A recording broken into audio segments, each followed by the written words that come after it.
அதன் கொள்ளை அயகர் கோடி என்றோம்.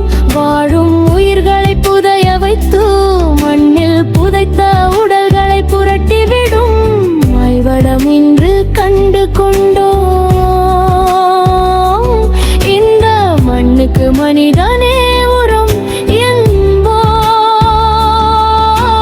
மழலைகள் கூட மீதம் இல்லை.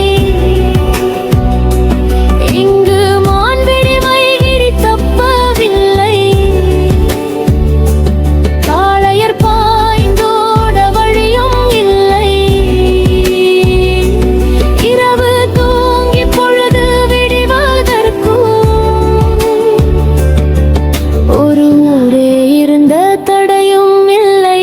உறவுகள் எங்கே தெரியவில்லை. எங்கள் உடைமைகள் போன வழி தெரியவில்லை. மானிட மந்தைகளாகிவிட்டோ. இந்த